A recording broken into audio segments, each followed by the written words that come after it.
নমস্কাৰ। এটি গুৰুত্বপূৰ্ণ বাতৰিলৈ নিউজ নৰ ষ্টুডিঅ'ত মই মুকিবুল হুছেইন। পহিলা ভাদৰ পবিত্ৰ দিনৰ পৰা ঐতিহ্যমণ্ডিত ঢেকীয়াখোৱা বৰনামঘৰত আৰম্ভ চাৰি প্ৰহৰৰ পালনাম। নিউজ নৰ এক বিশেষ প্ৰতিবেদন। পহিলা ভাদৰ পবিত্ৰ দিনৰ পৰা ঐতিহ্যমণ্ডিত ঢেকীয়াখোৱা বৰনামঘৰত আৰম্ভ চাৰি প্ৰহৰৰ পালনাম। লক্ষাধিক ভকত বৈষ্ণৱক আদৰিবলৈ পূৰ্ণৰূপে প্ৰস্তুত ঢেকীয়াখোৱা বৰনামঘৰ পৰিচালনা সমিতি। উল্লেখযোগ্য যে মহাপুৰুষ শ্ৰী শ্ৰী মাধৱদেৱৰ কৰতল কমলেৰে প্ৰতিষ্ঠিত ঢেকীয়াখোৱা বৰনামঘৰত পূৰ্বৰ পৰম্পৰা অক্ষুণ্ণ ৰাখি আৰম্ভ কৰা হৈছে চাৰি প্ৰহৰৰ পালনাম। পহিলা ভাদৰ পবিত্ৰ দিনটোত অসমৰ বিভিন্ন প্ৰান্তৰ ধৰ্মপ্ৰাণ ৰাইজে ভগৱন্তৰ শ্ৰীচৰণত সেৱা নিবেদন কৰিবলৈ ঢেকীয়াখোৱা বৰনামঘৰত উপস্থিত হৈছেহি। প্ৰতি বছৰৰ দৰে এইবাৰো প্ৰতিদিনে লক্ষাধিক ভকত বৈষ্ণৱক আদৰিবলৈ প্ৰস্তুতি সম্পূৰ্ণ কৰিছে বৰনামঘৰ পৰিচালনা সমিতিৰ বিষয়ববীয়াসকলৰ লগতে বৃহত্তৰ অঞ্চলটোৰ স্থানীয় ৰাইজে। ঐতিহাসিক ঢেকীয়াখোৱা বৰনামঘৰত কালি অৰ্থাৎ 18 আগষ্টৰ পৰা পালনাম চাৰিপহৰীয়া আৰম্ভ হৈছে। এই পালনাম জাতি ধৰ্ম বৰ্ণ ভাষা নিৰ্বিশেষে আমি আয়োজন কৰিছোঁ। ইয়াত প্ৰতিদিনে হাজাৰৰ পৰা লাখলৈকে ভক্ত সমাগম হ'ব। এই পালনামৰ উদ্দেশ্য এটি আছিলে যে মহাপুৰুষ মাধৱদেৱে ইয়াত এৰাতি থাকি এগছি গুৰুবন্তি জ্বলাই ঢেকীয়া শাকেৰে বুজি অন্ন খাই আৰু 4টি বৰগছৰ খুঁটিৰ সীমা নিৰ্ধাৰণ কৰি আৰু নদী কাষত এটি মুহাত ভৰি ধৰি পেলাই এই পবিত্ৰ তীৰ্থক্ষেত্ৰ স্থাপন কৰিছিলে। আৰু মহাপুৰুষ শংকৰ গুৰুৱে এই মাধৱপুৰুষক লগ পাবৰ বাবে মাজুলী যোৰহাটত 7 দিনীয়াকৈ পালনাম আয়োজন কৰিছিলে। শেষৰ দিনাখন ঢেকীয়াখোৱাৰ পৰাই গৈ তেখেতে এই পালনামত শেষৰ দিনাখন তেখেতে লগ পাইছে। এটি মন্দিৰ অঞ্চল সংযোগ বুলিও কোৱা হয়। তেতিয়াই পৰা ঢেকীয়াখোৱাত আমাৰ পিতামহসকলে পালনাম 7 দিনীয়াকৈ পাতিব নোৱাৰাৰ কাৰণে এমহীয়াকৈ ইয়াত আয়োজন কৰিলে। তেখেতে অসমৰ ভিতৰত মাজোৱা পালনাম ঐতিহাসিক ঢেকীয়াখোৱা বৰনামতে হয়। এই পালনামত সকলোৱে অংশগ্ৰহণ কৰি ইয়াৰ তেখেতসকলৰ নিজৰ জীৱন ধন্য মানে আৰু উঠি অহা প্ৰজন্মৰ ইয়াত আশীৰ্বাদ লৈ আমি গম পাইছোঁ যে তেখেতসকল কৰ্ম সংস্থাপন বিয়া বাৰু কাৰ্য বা অসুখ বিসুখ সকলোতে তেখেতসকলে আৰোগ্য হয়। সেয়ে আমি প্ৰভু ভগৱন্তৰ চৰণত সেৱা জনাইছোঁ যে সকলোকে কৃপা মিলাব। কিন্তু এইখিনি আমাৰ এটা দুখৰ বিষয় আছে যে এইবিলাক আমাৰ 4খনমান জিলাত প্ৰায় বানপানীয়ে সন্ত্ৰাসৰ সৃষ্টি কৰি যে ৰাইজৰ দুৰ্গতি কৰিলে। আমিও সেই দুখত সমভাগী। আমাৰ ইয়াতো বানপানী হৈছিলে যে অলপ কম। সেয়ে আমি ঢেকীয়াখোৱা বৰনামঘৰ যথাসাধ্যমতে তেখেতসকলক এষাৰ মাত দি অকণমান সহায় কৰাৰ উদ্দেশ্যেও আমি আগবাঢ়ি গৈছিলোঁ।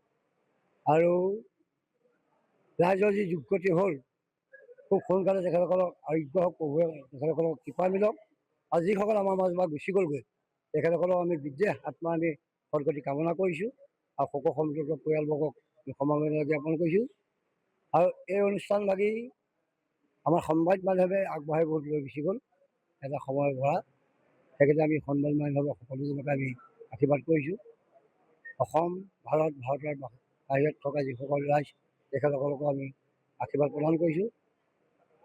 অসমৰ মাননীয় মুখ্যমন্ত্ৰী, বিধায়ক, সাংসদ আৰু আমাৰ জিলা প্ৰশাসন, স্বাস্থ্য বিভাগ, খোৱাপানী, বিদ্যুৎ, পথ আৰু সকলোকে এই পালনামলৈ আমন্ত্ৰণ জনাইছোঁ। সকলো আহিছে।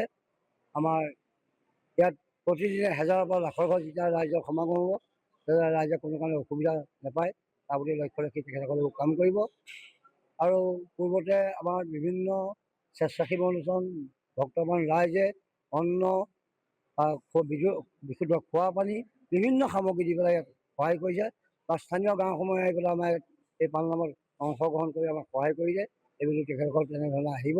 সকলো কুশলে থাকক, সকলো মংগলে থাকক। সকলোকে আমি এই পবিত্ৰ দিনত পবিত্ৰ খেলত আশীৰ্বাদ জনাওঁ। নমস্কাৰ। আমাৰ কালি শাওণৰ সংক্ৰান্তি কালি ৰাতিপুৱা পালনাম আৰম্ভ হৈছে। আজি 1 ভাদ, আজিৰ পৰা আমাৰ 4 প্ৰহৰীয়া পালনাম আৰম্ভ হ'ব।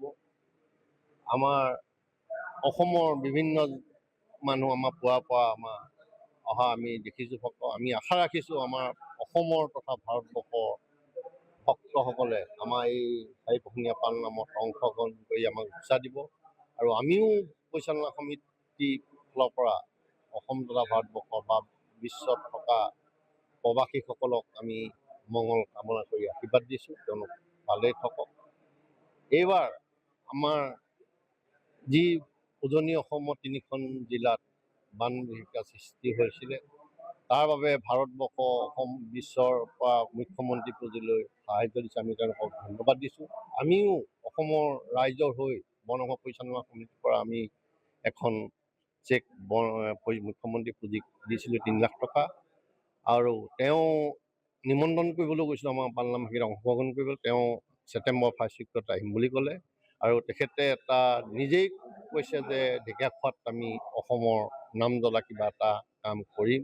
আমি আশা ৰাখিছোঁ তেখেতৰ সেই বক্তব্যটো শুনি আমি আনন্দ হৈছোঁ। আৰু আপোনালোককো জনাইছোঁ যে তেখেতে অসমত চকুত লগা এটা অনুষ্ঠান কৰি গঢ়ি উঠিম বুলি কৈছে। আৰু আমি তেওঁক নিমন্ত্ৰণ দিছোঁ, আহি তেওঁ আমাক উৎসাহ দিব বুলি।